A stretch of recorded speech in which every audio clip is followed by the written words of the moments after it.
नमस्कार दोस्तों, welcome to Kairos UPSC right time at the right moment. तो चलिए शुरुआत करते हैं आज के हमारे यूपीएससी के करंट अफेयर एमसीक्यू की। सबसे पहला एमसीक्यू आपके सामने है, पूछ रहा है consider the following statement about Gurez valley. देखिए अभी क्या हुआ है, गुरेज वैली अभी न्यूज़ में था क्योंकि यहाँ पे टूरिस्ट के लिए परमिशन दिया गया हुआ है। ठीक है, तो आपको बताना है गुरेज वैली के बारे में। यहाँ पे जो 3 सेंटेंस दिए हैं उनमें से कौन सा सेंटेंस करेक्ट है, कितने सेंटेंस करेक्ट है। ठीक है, पहला sentence, it is located in Kashmir valley. जुम्बा यार्क is found in the Gurez valley. The valley is closer to the line of control LOC with the Kishanganga river demarcating the line in several parts. चलिए in 3 में से आपको बताना है कौन से स्टेटमेंट सही है। तो यह लोकेट है कश्मीर वैली में, ये बात सही है। जुम्बा याक करके जो एक याक है यह भी आपको यहाँ पे मिल जाएगा, और यह आया है हमारे एलओसी के नज़दीक में। यानी कि यहाँ पे दिए हुए तीनों 3 सेंटेंस कैसे है, सही है। तो क्या आएगा आंसर, आंसर आएगा option C, all 3 are correct. ठीक है, चलिए अब देख लेते हैं कि क्या हुआ है कि अभी काबाल गाली माशोक वैली और the battlefield of Kargil world यहाँ पे क्या हुआ है, ओपन अप किया गया है कि इसको टूरिस्ट के लिए, और उन्हीं में से एक आता है गुरेज वैली। ठीक है, गुरेज वैली आया हुआ है कश्मीर वैली में, जो कि हमारे लाइन ऑफ कंट्रोल के नज़दीक में है। एक और चीज़ यहाँ पे याद रखिए, एक जुम्बा याक करके कोई प्राणी आता है जो कैसा होता है, स्मॉलर देन अदर याक। ठीक है, आपको पता होगा कि ठंडी वाले एरिया में याक देखने को मिलते हैं जो कि इंडिया में बाकी वाली जगह पे नहीं देखने को मिलते हैं। ठीक है, और यह जो गुरेज वैली है यह वन ऑफ द साइट है किस, कहाँ की, जो कारगिल वॉर हुआ था उस कारगिल वॉर की वन ऑफ द साइट है। ठीक है, चलिए थोड़ा सा मैप में हम देख लेते हैं। तो यहाँ पे आपको ये डॉट डॉट लाइन जो दिख रही होगी यह है लाइन ऑफ कंट्रोल। ये बाकी का इलाका है पाकिस्तान ऑक्यूपाइड कश्मीर यानी कि POK, और इस साइड वाला जो एरिया है, इस साइड वाला एरिया है हमारा लेह लद्दाख वाला। ठीक है, देखिए ये जो पूरा इंडिया है, यहाँ पे छोटे मैप में देखिए, ये जो पूरा इंडिया है, ये जो कश्मीर दिया हुआ है, उनमें से इतना छोटा वाला पोर्शन हम यहाँ पे देख रहे हैं। और उनमें आपको पता होगा कि यहाँ पे टाइगर हिल आया हुआ है, और जहाँ पे क्या हुआ था, कारगिल वॉर हुआ था। ठीक है, अब यहाँ पे आपको पता होना चाहिए कि ये जो हिल आया हुआ है उसके आगे थोड़ा यहाँ पे देख सकते हो गुरेज वैली दिख रही होगी, दिख रही है। ठीक है, यहाँ पे नीचे श्रीनगर आया हुआ है, यहाँ पे पहलगाम आया हुआ है, यहाँ पे अमरनाथ की जो केव है वो आई हुई है, सोनमार्ग आया हुआ है, द्रास आया हुआ है, ये जोजिला पास आया हुआ है। देखिए बहुत ही इंपॉर्टेंट है जोजिला पास। ठीक है, तो इन छोटी छोटी चीज़ों के बारे में आपको पता होना चाहिए। ऊपर सबसे ऊपर देखने जाएंगे तो ये सियाचिन ग्लेशियर आ जाएंगे। चलिए चलते हैं आगे। Consider the following statement about Osiris Rex. देखिए अभी क्या हुआ है, ओसिरिस रेक्स फिर से हमारे अर्थ पे आया हुआ है। सर जी फिर से अर्थ पे आया हुआ है, इसका क्या मतलब कि उसको पहले हमने यहाँ से छोड़ा था। ठीक है, अब वापिस ये यहाँ पे हमारी पृथ्वी पे आया हुआ है। तो उसके बारे में देखेंगे, उसके पहले देखा हुआ है, बताया हुआ है कि भैया जो 2 सेंटेंस है उस 2 सेंटेंस में से कौन से सेंटेंस सही है। ठीक है, चलिए पहला, it is European space agencies first asteroid sample return mission. देखिए ये से का नहीं है, ये किसका है, ये है आपके नासा का। ठीक है, तो पहला सेंटेंस हमारा गलत हो जाता है। दूसरा, it collected the sample from near earth asteroid Ceres. अब इन्होंने क्या किया है, इन्होंने कलेक्ट किया हुआ है sample from near earth asteroid Ceres. अब यहाँ तक पूरा सेंटेंस सही था, लेकिन जो सीरस डाल दिया ना, ये सेंटेंस गलत कर दिया, क्योंकि यह सैंपल लेने गया था किसका, बेनू का। देखिए क्या हुआ है, ये हमारा सन है, चलिए थोड़ा सा आपको बता देता हूँ, ये हमारा सन है और इसके इस ऑर्बिट में हमारा अर्थ घूम रहा है। ठीक है, हम यहाँ पे लिख देते हैं क्या, अर्थ, और एक ऑर्बिट में हमारा एक दूसरा एस्टेरॉयड घूम रहा है जिसका नाम है बेनू। क्या नाम है उसका, बेनू। तो कभी ना कभी अर्थ के और बेनू के जो यह ऑर्बिट है उस ऑर्बिट में एक दूसरे के साथ टकरा जाने की संभावना ज़्यादा है। तो नासा के साइंटिस्ट ने क्या किया कि भैया सबसे पहले देख लेते हैं कि यह है कैसा, ठीक है। तो इसी के लिए क्या किया है, इसी के लिए हमारे अर्थ में से एक मिशन को भेजा था जिसका नाम था ओसिरिस रेक्स, और यहाँ पे पहुँच के उन्होंने कुछ सैंपल कलेक्ट किया और वापस सैंपल कलेक्ट करके ये यहाँ पे आ गया है। सर जी कब टकराएगा? देखिए संभावना ऐसी बताई जा रही है कि 2184 के ईयर्स में, हालांकि उस टाइम पे हम लोग शायद ही होंगे, ठीक है, कोई किसी की अच्छी सेहत होगी तो हो सकता है कि वो तब तक जिंदा रह पाए, लेकिन 2184 के एज में यह साल में यह टकराने की संभावना है। चलिए तो यहाँ पे दोनों सेंटेंस कैसे है, गलत सेंटेंस है, तो हमारा आंसर आएगा ऑप्शन डी नन, ठीक है। देखिए क्या हुआ है कि यह नासा का सबसे पहला एस्टेरॉयड है और यह आया हुआ है कहाँ से, एस्टेरॉयड का सैंपल लेके, ठीक है। ये है बेनू एस्टेरॉयड से। चलिए चलते हैं आगे। देखिए ऐसा कुछ दिख रहा था, यह एस्टेरॉयड का जो हमारा मिशन था उसके लिए। नेक्स्ट एमसीक्यू पूछ रहा है consider the following statement about MG NREGA. चलिए मनरेगा के बारे में आपको 3 सेंटेंस दिए हैं। अभी क्या हुआ है कि मनरेगा में डिमांड बढ़ा हुआ है। क्या बढ़ा हुआ है? डिमांड बढ़ा हुआ है, ठीक है। तो उनके रिगार्डिंग 3 सेंटेंस दिए हैं, उनमें से आपको बताना है how many sentences are correct. पहला, it provide a legal guarantee for 100 days of employment in every financial year to adult members of any rural and urban household. चलिए बताइए। तो यहाँ पे सबको पता है कि सर जी यह अर्बन हाउस होल्ड को देता नहीं है, यह सिर्फ किसके लिए है, यह सिर्फ हमारे रूरल परिवेश के लिए है। तो पहला सेंटेंस गलत हो जाएगा। दूसरा, wage employment is provided to the applicant within 15 days of submitting the application. ये बात बिल्कुल सही है। आपको अगर काम चाहिए तो आपको जाना है आपके गांव की पंचायत ऑफिस में, ठीक है, और उस पंचायत ऑफिस में आप जाओगे और वहाँ पे बोलोगे कि भैया ये लीजिए मेरा कागज़ और मुझे चाहिए काम, तो आपको 15 दिन के अंदर काम देना पड़ेगा। अगर वो 15 दिन के काम नहीं देगा तो आपको बैठे बैठे एम्प्लॉयमेंट का जो भी दिन का तय किया होता है उतना पैसा आपको मिलेगा, ठीक है। तो दूसरा सेंटेंस सही है। तीसरा sentence, under the scheme priority is given to woman in such a way that at least 1/3 of the beneficiary should be woman.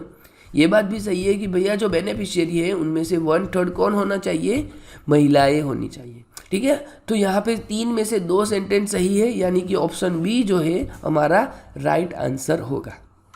चलिए देख लेते हैं क्या हुआ है। अभी डिमांड कंटिन्यू है बढ़ी हुई। अगस्त में हमने देखा कितने 25.8% फ्रॉम पिछले ईयर से हमें ज़्यादा ही डिमांड देखी हुई है, ठीक है। ये सिर्फ और सिर्फ रूरल एरिया में एटलीस्ट 100 days प्रोवाइड करते हैं और यह फाइनेंशियल ईयर है, याद रखिएगा, ठीक है।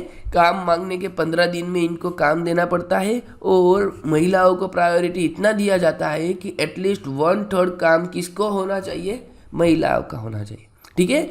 पूरा नाम आपको इस स्कीम का याद होना चाहिए, क्या है, Mahatma Gandhi national rural employment guarantee scheme, ठीक है।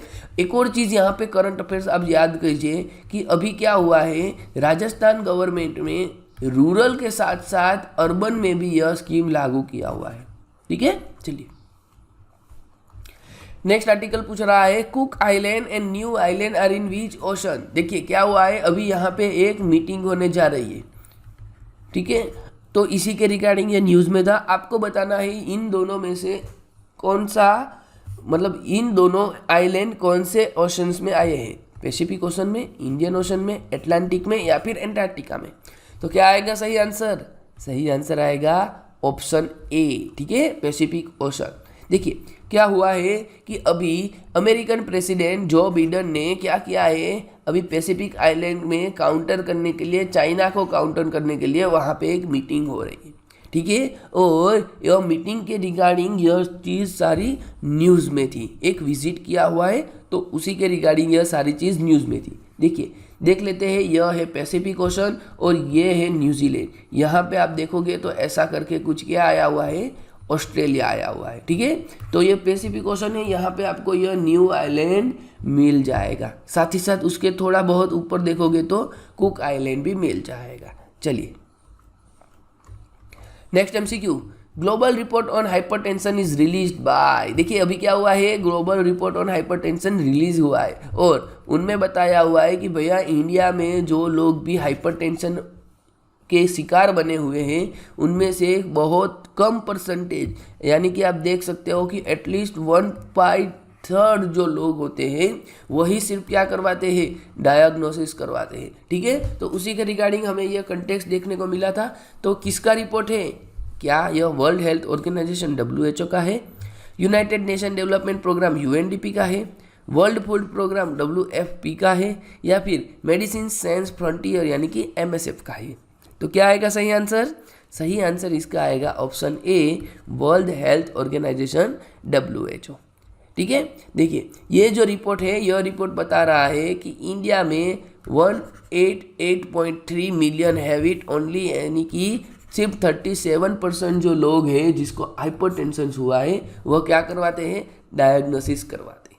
ठीक है, बाकी की सारी इन्फॉर्मेशन आपको क्या करना है, वीडियो को पॉज और पढ़ने के बाद करना है प्ले। ठीक है, चलिए चलते हैं आगे करंट वाले MCQ। अब हम चलते हैं हमारे स्टैटिक वाले MCQ की ओर, जहाँ पे हमारी गाड़ी चल रही है किसकी, 2018 की। ठीक है, और इस वीडियो में यह हमारा लास्ट MCQ होगा, किसके रिगार्डिंग, यह होगा हमारा लास्ट MCQ PYQs का। क्यों सर जी, क्योंकि देखिए 2023, 2024, 2025 की जो प्रिपरेशन कर रहे हैं उनके लिए 2023, 2022, 2021, 2020, 19 और 18। ठीक है, तो यहाँ पे हमने 6 साल का MCQ देख लिया है, यहाँ पे नहीं आएगा ये 23। ठीक है, तो इन सारे MCQ होने के बाद अब हमें नहीं लग रहा है कि हमें 2017 की ओर जाना चाहिए। ठीक है, हालांकि हम एक और सीरीज़ लेके आएंगे जिसमें आपको सब्जेक्ट वाइज PYQ मिलेंगे। ठीक है, सब्जेक्ट वाइज PYQs मिलेंगे जिससे आप क्या कर पाओगे, अच्छे से रिवीजन कर पाओगे। ठीक है, तो चलिए आज देख लेते हैं। Consider the following statement. पहला, the parliament of India can place a particular law in the 9th schedule of the constitution of India. ये बात सबको पता है कि भैया जो हमारा फर्स्ट कॉन्स्टिट्यूशनल अमेंडमेंट हुआ था 1951 में, यह ऐसा प्रोवाइड करवाता है, तो ये बात सही है। दूसरा, the validity of law placed in the 9th schedule can not be examined by the any court and no judgment can be made on it. अरे भैया केशवानंद भारती को याद कर लीजिए,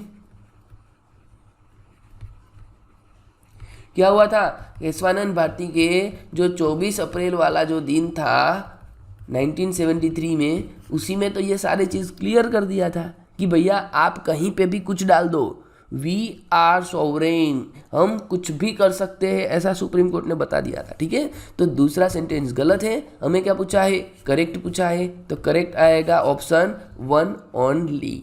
ठीक है, चलिए next. Which one of the following reflects the nicest appropriate relationship between law and liberty? चलिए लॉ और लिबर्टी के बारे में आपको बताना है कौन सा सबसे अच्छा है। If there are more laws, there is less liberty. If there are no laws, there are no liberty. If there is liberty, laws have to made by the people. If laws are changed too often, liberty is in danger. देखिए बात तो सही है कि there are more laws, there is less liberty.